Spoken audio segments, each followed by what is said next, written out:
penelitian. Silakan. Judul mata kuliah kita apa? Penelitian pendidikan. Penelitian apa? Nah, coba tunjuk tangan. Siapa namanya? Sarah. Nah, silakan Sarah. Penelitian itu menganalisis data untuk menghasilkan kesimpulan yang sah. Menghasilkan kesimpulan yang sah. Oke. Langkah-langkah yang kita gunakan untuk memperoleh penelitian itu dinamakan dengan metode ilmiah. Apa aja metode ilmiah? Bisa dibacakan? Siapa yang bisa?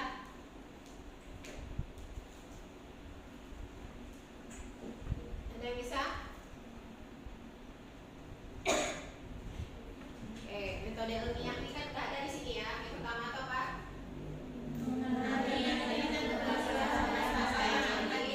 Yang kedua, Mengkaji teori yang sudah ada yang relevan dengan masalah yang hendak diteliti. oke, yang ketiga, Mengajukan hipotesis atau pertanyaan penelitian. hipotesis itu apa? Dugaan sementara. Oke, selanjutnya. Membuat hasilnya penelitian hipotesis tersebut. Nah, selanjutnya. Mengumpulkan data dengan menggunakan proses yang tadi pada penelitian. Oke. Jadi itu ya, ada berapa metode ilmiah kita? Ada 5. Nah, Selanjutnya, hasil penelitian sebagai pengetahuan ilmiah. Nah, hasil penelitian itu apa? Hasil penelitian itu berupa apa biasanya? Kalau misalkan Anda ngambil pengembangan, apa hasil penelitiannya? Judul penelitian Anda tentang pengembangan R&D, apa jawabannya? Hasil penelitiannya apa? Apa hasil penelitiannya?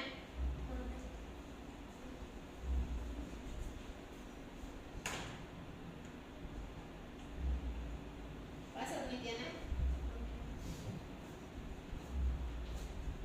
Kalau R&D ini kan udah kemarin ya, ini kan? Kalau pengembangan apa? PTK apa? Pengaruh budaya dan kreatif apa? Kalau pengembangan apa hasil penelitiannya? Apa hasil? Nah, berupa produk. Apa yang mau Anda kembangkan? LKS kah? Apa media pembelajaran interaktif kah? Apa lagi LKPD kah? Kan banyak gitu. Berarti kalau pengembangan apa hasil produknya? Produknya boleh macam-macam. Nah, sekarang kalau PTK apa hasil produknya? Hasil penelitiannya apa?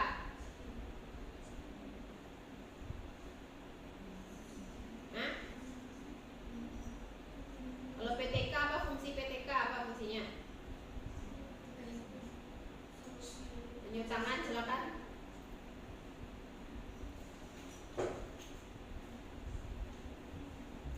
Kalau PTK apa?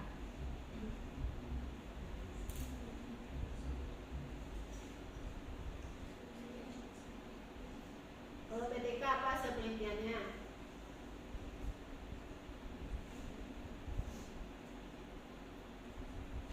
PTK itu apa fungsinya? Untuk peningkatan hasil belajar. Jadi hasil belajar siswa itu dari rendah dia ke tinggi. Itu dia. Jadi apa nanti apanya? Hasilnya? Hasil penelitiannya apa? Berupa metode atau cara baru untuk meningkatkan hasil belajar. Oke, 2 baru. Satu lagi. Apa tadi? Pengembangan udah, PTK udah, apa lagi? Pengaruh X terhadap Y. Pengaruh metode ini terhadap hasil belajar. Misalnya itu juga. Apa itu hasil penelitiannya? Apa hasil penelitiannya?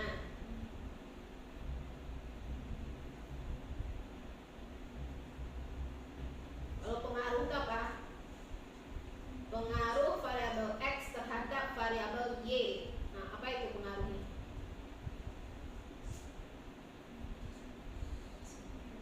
Apa?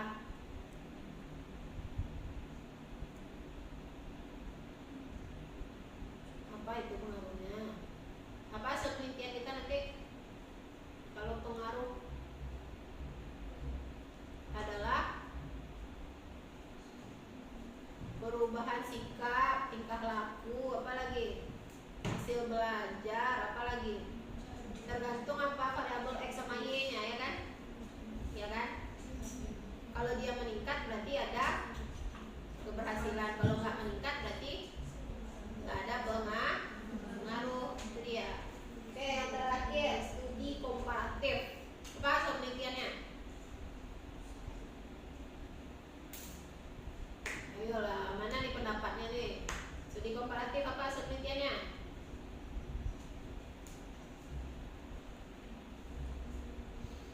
Studi komparatif itu ada nggak contohnya? Contoh judul studi komparatif dulu. Apa ada judul? Studi komparatif ini. Ada nggak?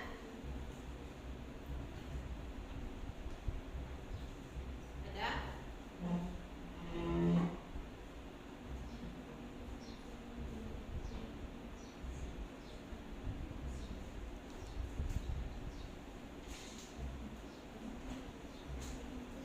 Studi komparatif ada yang bisa? Penelitiannya apa? Ini siapa yang buat kemarin nih? Silakan jawab.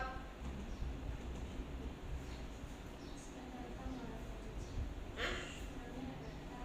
Nggak datang ya? Ya, kalau studi komparatif apa hasil penelitiannya? Komparatif itu apa? Apa judulnya? Contoh judulnya apa?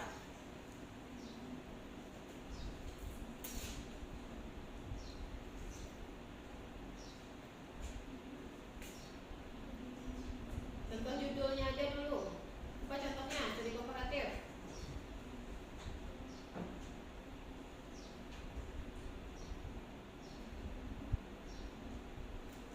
Coba cari di internet. Ya, di handphone itu studi komparatif apa contoh judulnya? Ada yang bisa?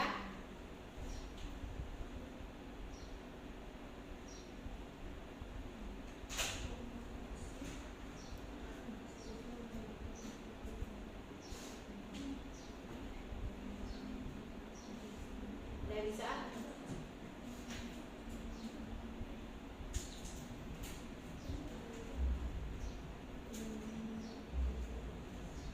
Studi komparatif tentang apa? Memperbandingkan satu metode dengan metode yang lain. Komparatif itu kan dari bahasa Inggris ya, compare. Compare itu apa? Membandingkan. Yang satu pakai metode ini, yang satu pakai metode ini. Apakah yang mana yang lebih berhasil, kan itu ya? Berarti apa itu? Hasilnya apa? Metode yang baru atau metode yang mana yang lebih bagus. Itu dia. Nah, kalau misalkan Anda lihat studi ini, hasil penelitian sebagai pengetahuan ilmiah itu adalah dapat dipertanggungjawabkan secara objektif, bahasanya jelas, dapat diverifikasi dan bersifat empirik. Nah, jadi kalau Anda baca buku teks metode penelitian, tak terkecuali penelitian pendidikan, maka metode ilmiah selalu ditempatkan pada bagian awal. Jadi sebelum Anda buat proposal, ini harus paham dulu materi kita hari ini. Oke? Nah, lanjut ya. Nah, ada yang namanya metode ilmiah dan ada yang namanya metode non ilmiah. Coba metode ilmiah apa?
tadi judulnya ya, masalah dalam pendidikan. Masalah dalam pendidikan apa aja yang Anda tahu? Sebanyak ini masalah dalam pendidikan.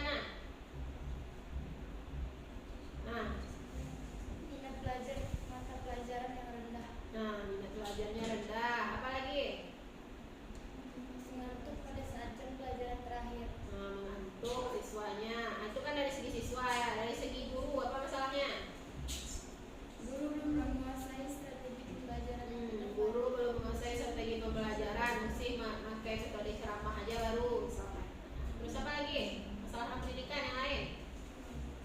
Nah, Kurangnya penggunaan media pembelajaran dalam kurangnya penggunaan media pembelajaran di dalam pembelajaran. Nah, apa lagi? Kalau dari segi sarana prasarana, apa contohnya? Masih ada ya di kita ini termasuk senang ya kalau di UNB ini. Kalau misalkan Anda pergilah ke kampung-kampung tuh, tanah sekolahnya masih tanah, bukan keramik ya, tanah, memang benar-benar tanah, ya kan? Kan banyak ya permasalahan pendidikan. Nah, apa lagi? Fasilitasnya kurang memadai. Apa lagi? Mungkin ada kesenjangan ya, kalau Anda sekolah di swasta tentu lengkap ya, ya namanya mahal. Tapi kalau Anda sekolah di negeri, jangan banyak pulang ini. Karena pembagian harus rata, sekolah di Indonesia itu banyak. Iya. Tapi kalau Anda di sekolah swasta, orang tua Anda yang bayar, itu senang ya, fasilitas lengkap. Tapi kalau sekolah negeri, ya terima aja lah. Oke, apa lagi? Ada yang bisa?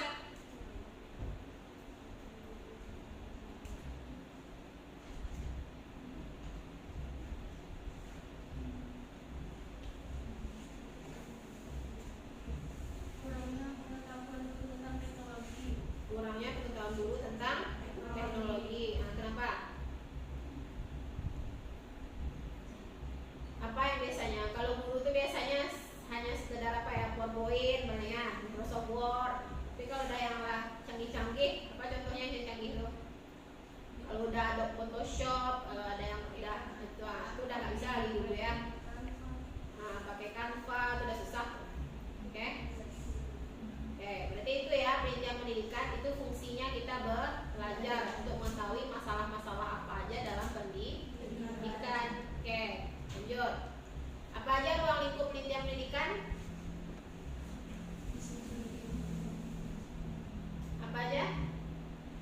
Disiplin ilmunya banyak ya. Psikologi, kita harus gimana tahu dia psikologi apa? Siswa ya kan?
besok nih?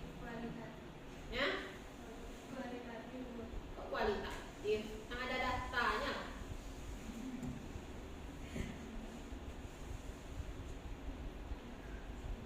Yang mana kira-kira mana Bel?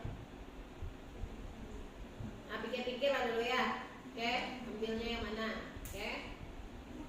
Nah, keterbatasan penelitian pendidikan. Apa aja keterbatasannya? Nah, fokus utamanya adalah manusia memiliki moral, etika, dan hak-hak sebagai individu yang harus dihormati. Yang kedua apa? Nah, apa itu kelembagaan?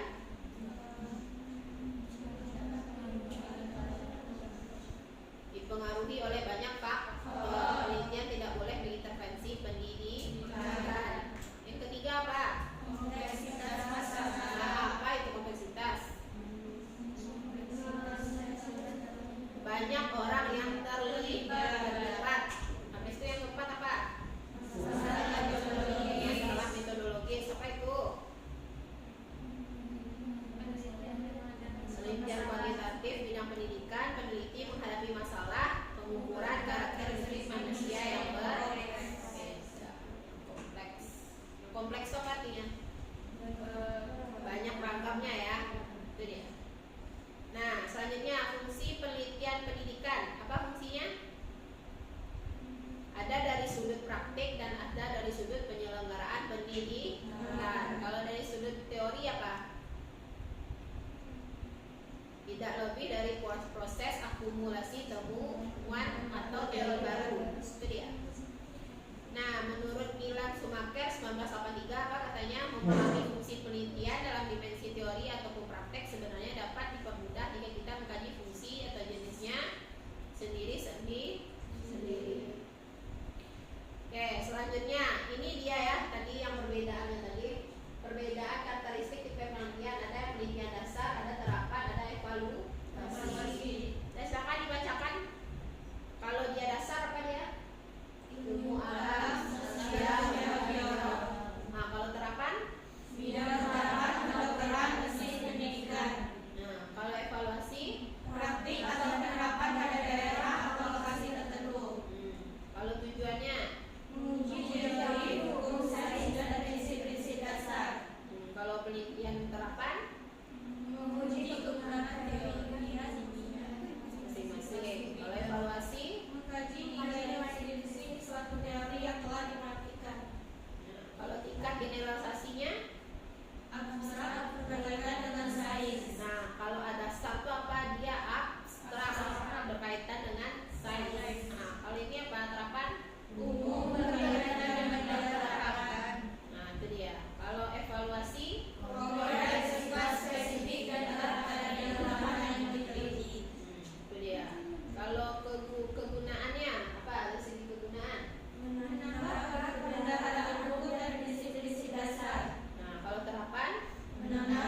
materi kita hari ini tentang apa. Minggu depan jangan lupa resumenya sama mind mapnya.